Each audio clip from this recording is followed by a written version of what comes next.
하나님의 말씀 창세기 50장 24절에서 26절입니다.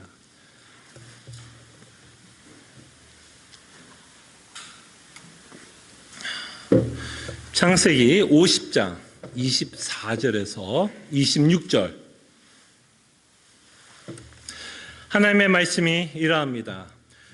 요셉이 그의 형제들에게 이르되 나는 죽을 것이나 하나님이 당신들을 돌보시고 당신들을 이 땅에서 인도하여 내사 아브람과 이삭과 야곱에게 맹세하신 땅에 이르게 하시리라 하고, 요셉이 또 이스라엘 자손에게 맹세시켜 이르기를 하나님이 반드시 당신들을 돌보시리니 당신들은 여기서 내 해골을 메고 올라가겠다 하라 하였더라.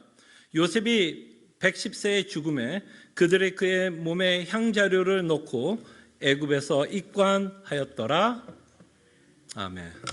오늘로 여러분들과 함께 살펴봤던 요셉의 스토리를 좀 마무리하겠습니다.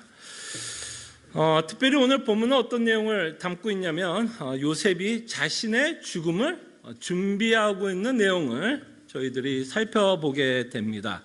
많은 분들은 아마 요셉의 스토리를 어디서 많이 끊게 되냐면 요셉이 총리가 되고 총리가 된 후에 형제들을 만나 그를 용서한 스토리, 또는 요셉이 하나님의 섭리를 믿어서 형제를 용서했던 스토리로 우리는 요셉의 생애를 좀 마감하는 설교를 많이 듣게 됩니다.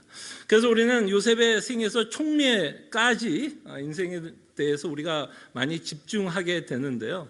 어쩌면 우리가 좀 놓치고 있는 부분이 창세기 50장에 나와 있는 요셉의 스토리가 아닌가 싶습니다. 정말 우리가 다시 한번 강조되어야 할 내용이 있다면 요셉이라고 하는 이 인물은 죽음을 어떻게 준비하고 있는지를 저희들이 좀 살펴봐야 할 것이라 생각을 합니다. 그럴 때 오늘 여러분들과 함께 이 설교의 제목을 이렇게 한번 정해봤어요. 요셉의 유언. 특별히 오늘 본문을 통해서 요셉이 형제들에게 유언하고 있는 내용을 저희들이 살펴보겠습니다. 자, 그가 이제 어떤 우여곡절, 어마어마한 우여곡절 끝에 그는 애굽의, 그날의 가장 강대했던 나라 애굽의 총리가 되었습니다.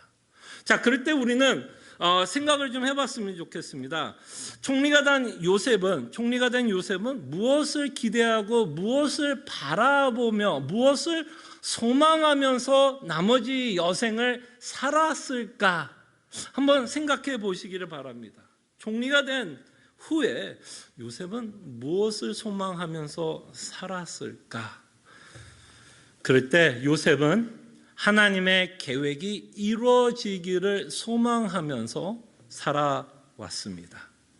요셉은 하나님의 계획이 무엇인지를 알고 믿었기 때문에 오늘 유언을 하고 있는 내용을 보게 됩니다. 자, 25절 다시 한번 제가 읽어드릴게요. 자, 요셉이 또 이스라엘 자손에게 맹세시켜 이르기를 하나님이 반드시 당신들을 돌보시리니 당신들은 여기서 내 해골을 메고 올라가겠다 하라 하였더라.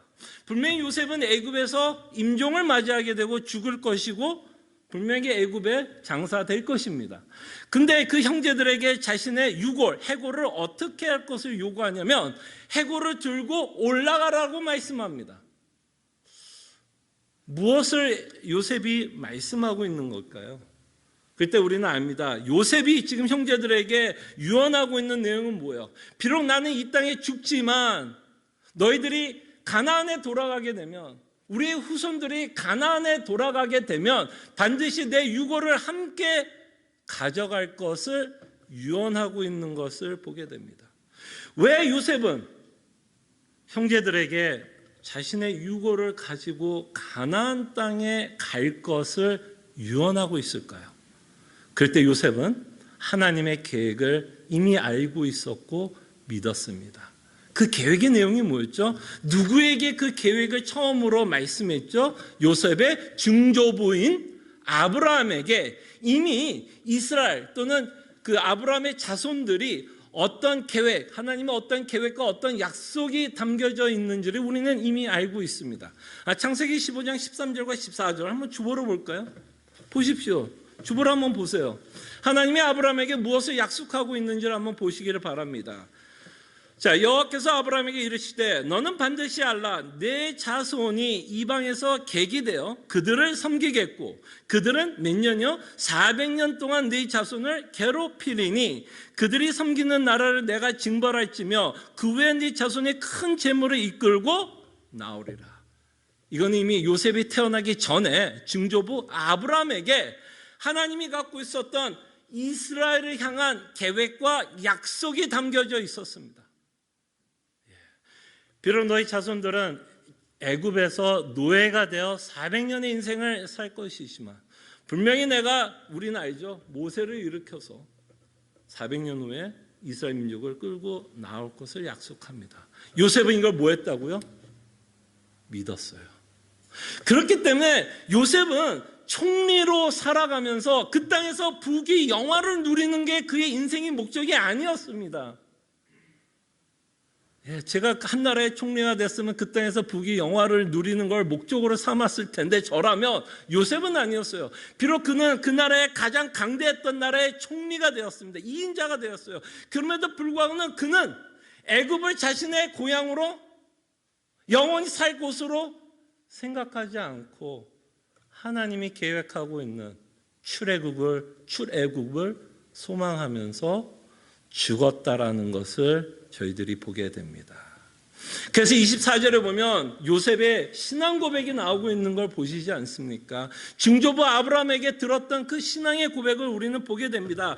요셉이 그의 형제들에게 이르되 나는 죽을 것이나 하나님이 당신들을 돌보시고 당신들이 이 땅에서 인도하여 내사.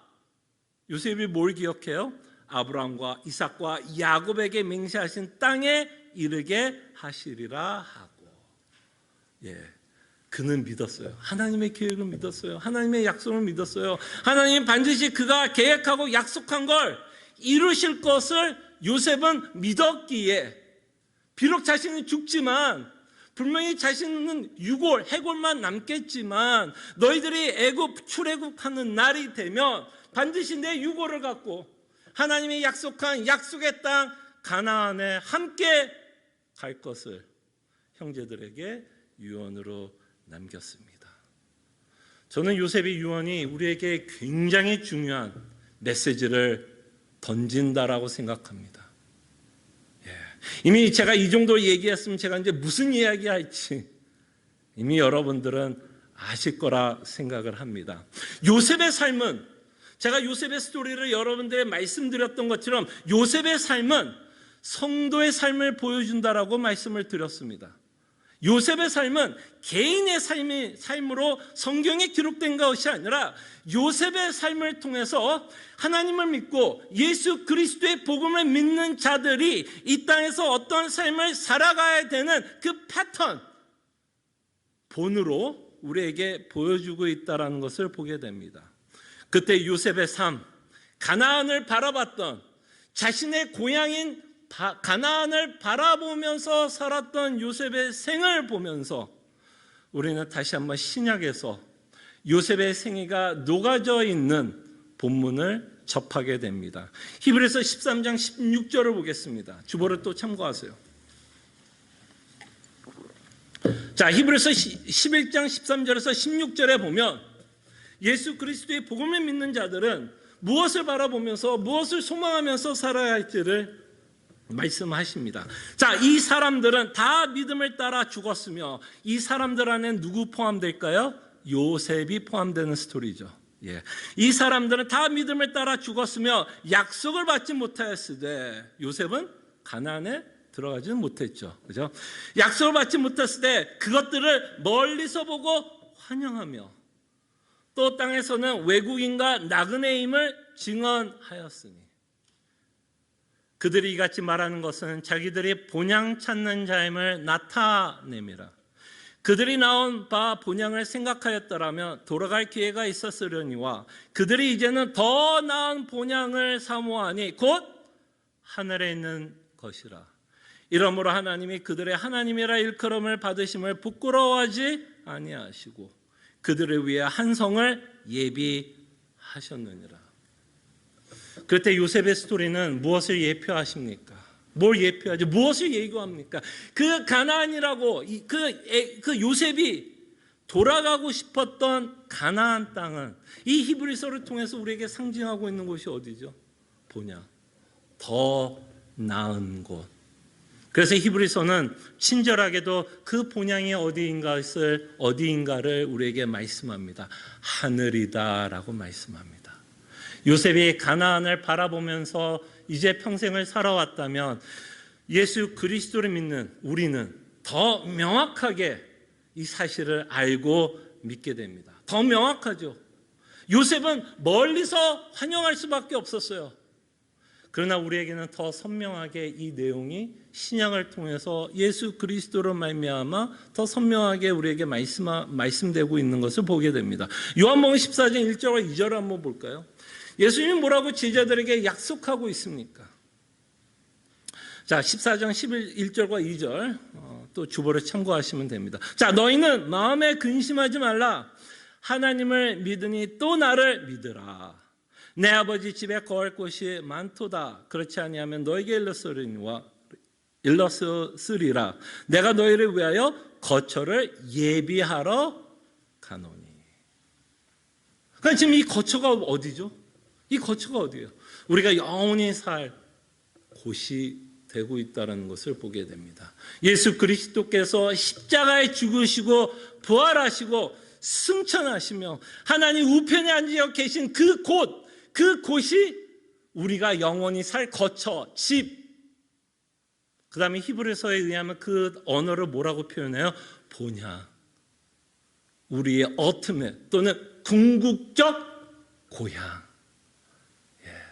여러분들의 고향은 대한민국이 아니라 서울이 아니라 대한민국이 아니라 여러분과 저의 고향은 본향은 하늘이다라고 말씀을 하십니다. 바로 요셉이 총리가 되어서 부귀영화를 누리면 그 총리가 되어서도 끊임없이 바라보면서 살았던 곳이 천국이었음을 저희들이 보게 되고 예수 그리스도를 믿는 우리도 이 요셉과 유사한 점이 있다면 뭘까요? 그도 가나안을 바라보면서 살아왔다면 우리는 그 가나안이 상징하는 그 가나안은 예표였고 그 예표가 어디를 보여줘요? 정말 예수 그리스도께서 하늘에 승천하셔서 우편에 앉아 계신 그 곳, 그 거처, 하늘, 하나님의 나라를 우리도 함께 바라보면서 살아갑니다. 자, 그럴 때 우리는 여기서 몇 가지를 좀 생각해 봤으면 합니다. 천국을 바라보는 자들의 삶이 과연 어떤 식으로 여러분과 저의 인생 가운데서 나타날까요, 여러분? 천국을 바라보면서 살아간다라는 의미, 그죠? 참 제가 잘 쓰는 언어죠. 천국을 바라보면서 우리는 살아야 됩니다라고 이야기할 때 이 천국을 바라보는 삶의 모습은 첫째, 죽음에 대한 담대함을 갖고 살아갑니다. 여러분과 제가 천국을 소망하면서 산다라는 그 말에는 죽음에 대한 담대함을 갖고 살아갑니다.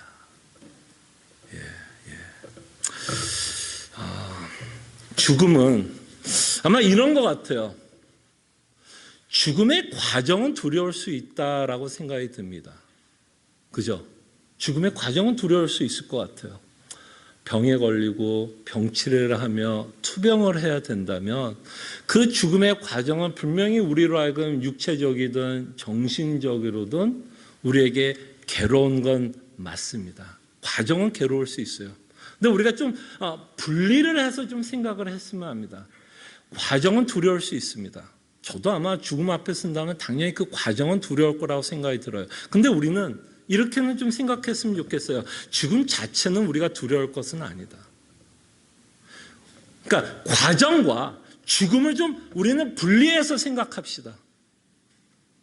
죽음의 과정은 두려울 수 있고 걱정될 수 있고 염려될 수 있어요. 당연히 그럴 수 있죠. 근데 우리는 죽음 자체는 두려운 것이 아닙니다. 더 이상. 왜?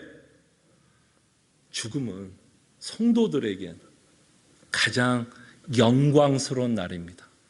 이걸 믿어줬으면 좋겠어요. 여러분들이 평생 살아오면서 가장 영광스러운 날은 여러분들이 생일도 아니고요, 결혼기념도 아니고, 그죠? 뭐 어떤 날보다 가장 영광스러운 날, 가장 좋은 날이 언제인지 아십니까? 죽음이에요.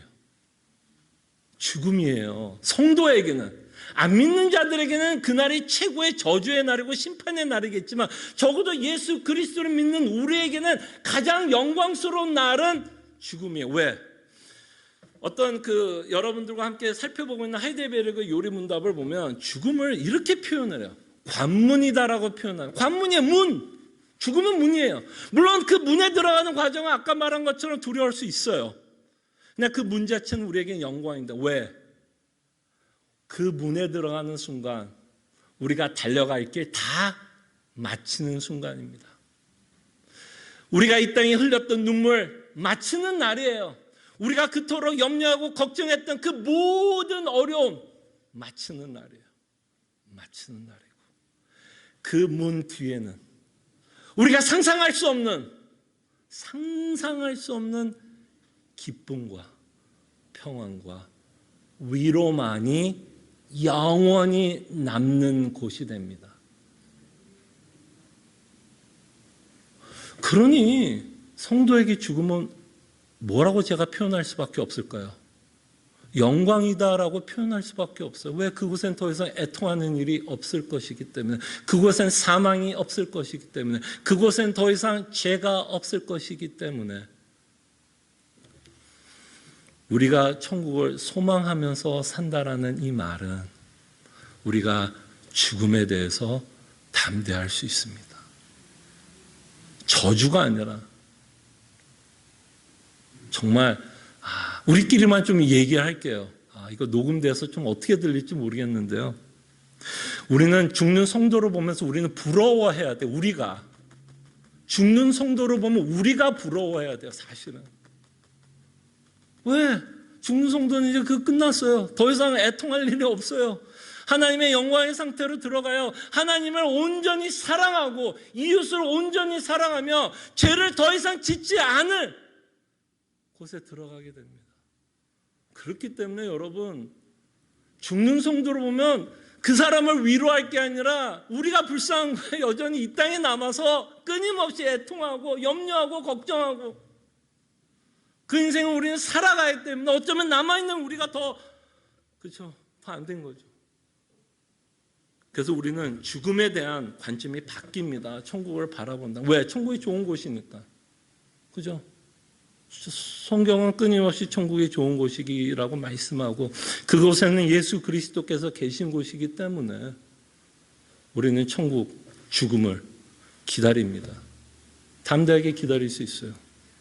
자, 그럴 때 이 죽음을 기다린다고 했을 때, 담대하게 기다린다고 하면, 우리가 죽음을 담대하게 기다릴 수 있다면 어떤 삶의 열매들이 나타날까를 생각해 보면 이런 열매를 저희들이 맺고 살 거라고 생각이 듭니다.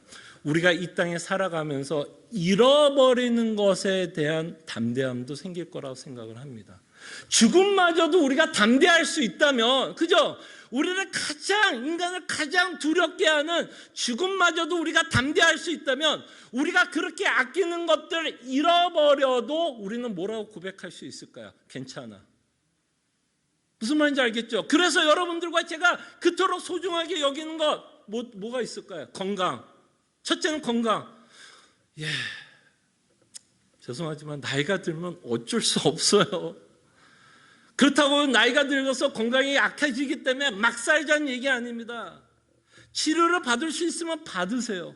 좋은 의사님 만나서 수술을 받을 수 있으면 받으세요. 좋은 비타민, 좋은 약 드세요. 천국을 바라보기 때문에 건강이 잃어버릴 수 있다는 말 때문에 우리의 건강을 해치면서 살자는 얘기는 아닙니다. 근데 하나는 인정하셔야 돼요. 여러분들이 아무리 좋은 의사를 만나고 아무리 좋은 비타민, 아무리 좋은 약을 먹어도 그 죽음은 피할 수는 없어요. 죄송합니다. 죽음을 피할 수는 없어요. 연기는 가능합니다. 인간이 대단하죠. 의학이 너무 발달하고 인간의 머리가 너무 좋아서 연기는 가능해요. 옛날 같았으면 이 팬데믹 인간 다 쓸어버렸을지도 모릅니다. 100년 전만 해도 이 팬데믹이 진짜 일어났으면. 그러나 인간이 갖고 있는 지혜와 지식으로 어쨌든 연기는 시켰어요. 연장은 시켰어요. 그러나 우리가 아무리 노력을 해도 죽음은 연장은 안 돼요. 연장은 안 돼요. 그럴 때 우리는 우리의 건강을 잃어버리는 데 있어서 우리는 절망하는 게 아니라 우리의 건강을 조금씩 잃어갈 때 무엇이 더 가까워진다라고 생각합니까? 천국이 더 가까워지고 있구나.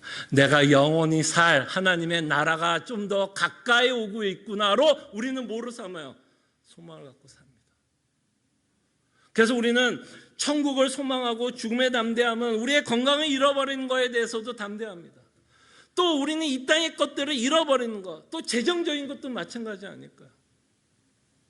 제가 이런 얘기했습니다. 여러분들 가운데 빌 게이츠가 아닌 이상 여러분들이 아무리 노후 대책을 잘 세워놨어도, 그죠? 노후 대책을 아무리 잘 세워놨어도 까먹고 살 수밖에 없죠. 유지만 해도 얼마나 감사한데 유지하기 참 힘듭니다. 어차피 재정적인 거니 또 뭐 할 수밖에 없어요. 잃어버릴 수밖에 없어요.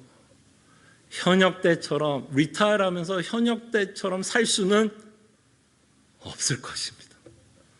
잃어버릴 수밖에 없어요.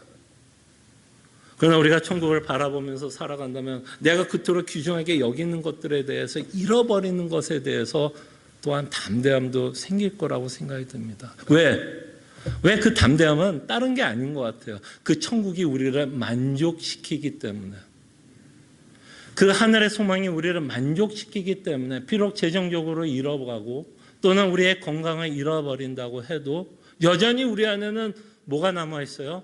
기쁨과 소망을 잃지 않고 살아갑니다. 제가 언제 한번 노후 대책에 대해서 이야기한 적이 있죠. 노후 대책은 두 가지 방법이 있는 것 같아요.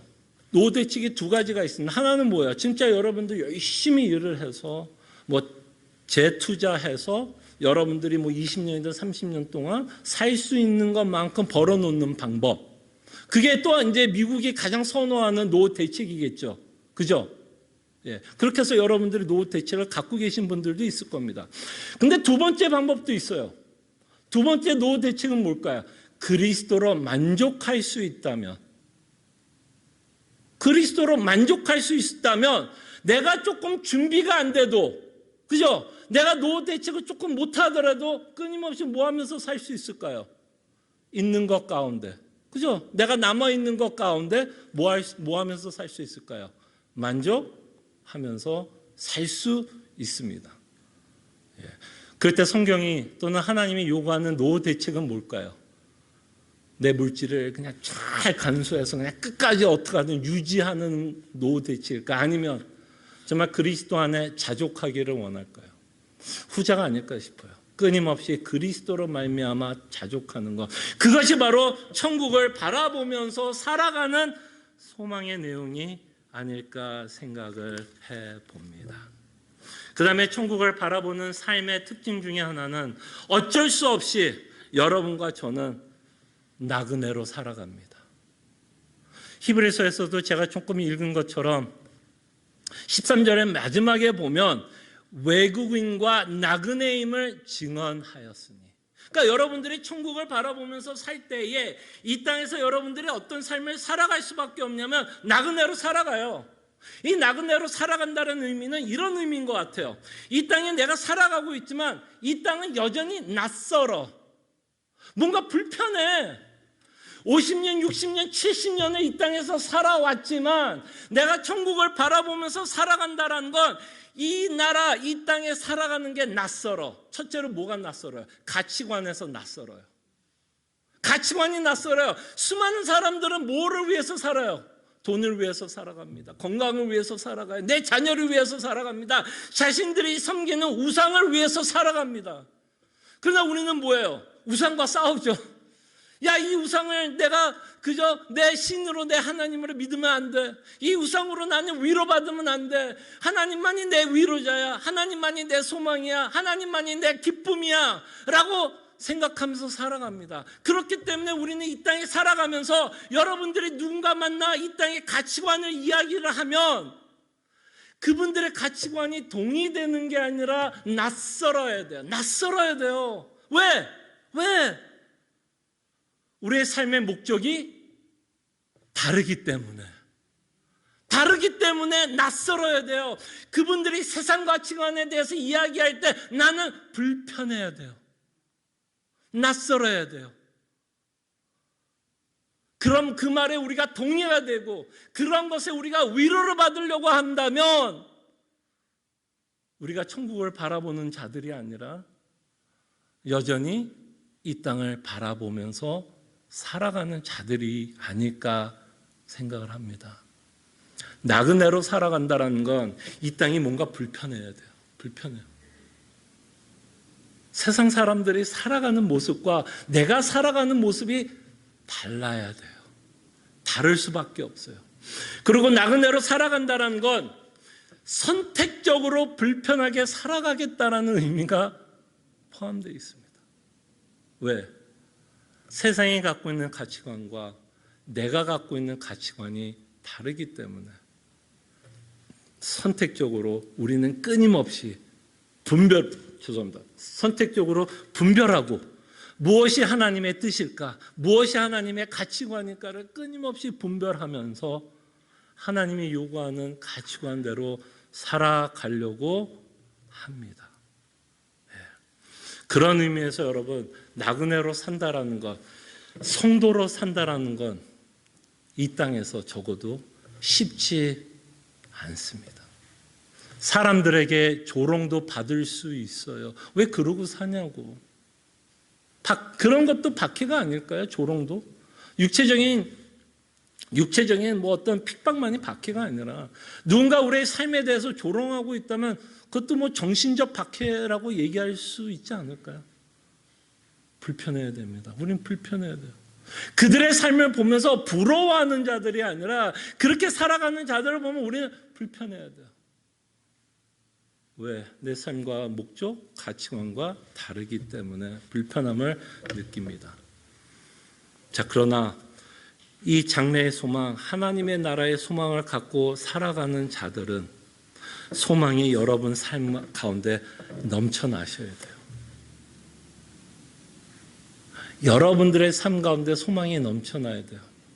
여러분들 앞에 절망하고 실망하고 힘들어하는 성도 있습니까? 또는 절망하고 실망하는 사람들이 있습니까? 그럴 때 여러분들이 주셔야 되는 위로는 바로 이 하나님의 나라가 위로해 주시길 바랍니다. 그저 이 땅에서 우리가 살면서 여러 어려움이 있으면 잘 되겠지, 하나님이 인도하니까 잘 되겠지, 이게 위로가 아닙니다. 정말 우리의 위로는 잘 되고 안 되는 데 있지 않고 우리의 위로는 하나님의 나라가 우리의 위로입니다. 궁극적으로 우리의 구원이 완성되는 그 날이 우리에게 위로여 우리의 소망입니다. 이 소망을 갖고 사는 자들은요, 저는 그렇게 생각합니다. 삶에 여유가 있을 거라고 생각이 듭니다. 여유가 있을 거예요. 여유가 있을 거라고 생각을 합니다. 그 여유는 여러분들의 자녀를 키울 때도 나타납니다. 여유가 없으면 보통 자녀들에게 어떻게 하죠? 여유가 없으면 걱정, 근심, 염려 때문에 우리의 불안함과 그 불안함이 이제 어떻게 전달이 돼요? 잔소리로 전달이 될 겁니다. 그러나 정말 여러분과 제가 하나님의 나라의 소망을 갖고 있다면 비록 아이들의 모습을 보면서 걱정과 염려가 되지만 그 소망 가운데 그 아이들을 어떻게 할 수 있을까요? 소망 가운데 우리도 함께 위로할 수 있지 않을까요? 아이가 안 되는 모습을 보면서 함께 걱정하고 불안해하고 염려하는 게 아니라 안 되더라도 괜찮아. 우리에겐 더 좋은 게 있어. 괜찮아. 이 말을 우리가 아이들에게 할 수 있다면 그런 가정이 어떻게 될까요, 여러분? 평안할까요? 매일 싸울까요? 당연히 평안하겠죠. 그때 여러분들이 갖고 있는 이 천국의 소망은요, 여러분 삶을 변화시킬 거라고 생각이 듭니다. 여유를 줄 거라고 생각이 들어요. 왜? 안 되는 것 때문에 더 이상 조마조마하고 불안해하지 않을 거니까. 그리고 안 돼도 괜찮으니까 그걸로 남을 뭐하지 않아요? 바가지 긁지 않을 것이기에. 나뿐만 평안한 게 아니라 우리의 인간관계 안에서도 정말 천국의 소망을 갖고 살아가는 자들은 인간관계 안에서도 평안함을 지키면서 살아갈 수 있다라고 생각이 듭니다. 여러분, 천국을 소망하십시오. 요셉은 가나안을 소망했어요. 왜 소망했어요? 그것이 하나님이 갖고 있는 궁극적인 계획이라는 걸 믿었기 때문에 소망하면서 살았습니다. 요셉은 예수님도 못 봤어요. 근데 우리는 봤습니다. 예수님이 이 땅에서 무엇을 이루었고 지금 무엇을 하고 있으며 우리를 어디로 인도하고 있는지 우리는 말씀을 통해서 너무나 명확하게 말씀합니다. 그럴 때 우리의 답은 이 땅이 아니라 끊임없이 하나님의 나라에 있음을 기억해 주시고 그 하나님의 나라가 정말 여러분들에겐 소망과 기쁨이 되어 이 땅에 살아갈 때도 정말 여러분 삶 안에 위로와 기쁨이 넘쳐나서 여러분들의 주변에 있는 많은 사람들에게도 여러분들이 갖고 있는 소망과 위로를 나누시는 귀한 성도가 되기를 소원합니다. 하나님의 말씀을 저희들이 좀 기억하면서 기도했으면 합니다. 여러분들에게 참 불편한 얘기를 했을지 모르겠습니다. 성도는 죽는 날을 가장 영광스럽게 생각한다고 말씀했습니다. 이 말이 불편하십니까? 설교자 저도 그렇게 막 편한 말은 아닙니다. 편한 말은 아니에요. 그러나 성경은 그렇게 얘기하는 것 같아요. 정말 하나님의 나라 때문에 죽음을 담대히 맞이할 수 있다는 것이 하나님이 우리에게 말씀하시고자 하는 메시지인 것 같아요. 정말 하나님의 나라가 우리 안에 참된 위로와 기쁨이 될 수 있도록 저희들이 기도했으면 합니다. 기도하죠.